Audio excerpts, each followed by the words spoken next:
jedem. Takže vítejte ve skautském skladu v tady tom táboře. Sklad jsme zkonstruovali tak, aby byl rozebíratelný a opět poskladatelný takovým způsobem, že je rozebíratelný na 4 části. V každém patře dostaneme 4 police ve výsledku.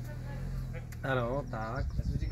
V každém patře dostaneme 4 police. Jedna police bude tady ta horní, tady ta dlouhá celá. Druhá police bude tady ta v zákrytu. Třetí bude tady ta, čtvrtá tady ta. Jsou očíslovaný, respektive správně bych měl říct, že to bude ne police 1, 2, 3, 4, ale police A, B, C, D. S tím, že jsou popsaný od přízemí je 1, 2, 3, 4 nahoru a každá ta police má teda identifikátor jakoby vlevo dole. Když si ke každý polici stoupnu, tak vlevo dole mám identifikátor, co je to za polici D3, to znamená 3. patro, pozice D, takže úplně vlevo.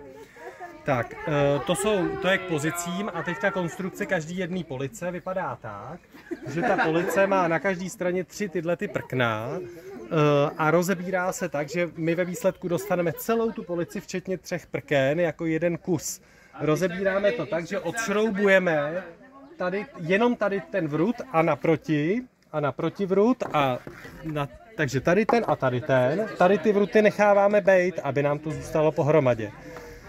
Naproti odšroubujeme to samý a dostaneme tím krásně jednu polici, celou ji můžeme jako vyjmout, uskladnit a potom zase dát na svoji pozici. Zároveň jsme si říkali, že bychom uskladňovali i kůly, takže kůly by měly být vyndaný, smontovaný, svázaný spolu a měli bychom všechny kůly. Takže jediný, co při montáži se bude muset na to myslet, je správný jako rozestup těch kůlů, protože každá ta police je trošku jinak velká. Doufám, že jsem na nic nezapomněl.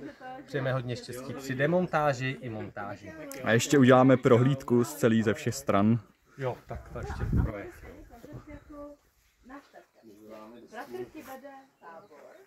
Ale potřeba dělat.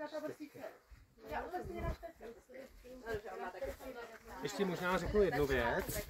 Ještě pojď na blízko tady, prosím tě. Tady detail, tady to prkno tady zůstává přimontovaný a demontujou se tady ty 4 vruty. Tady pojď, jo, tady ty 4 vruty se demontujou, aby jsme oddělili tuhle polici A a B, jo. Zkoumat a kolik tábora, jestli nezarostlo proti loňsku a myšlenku.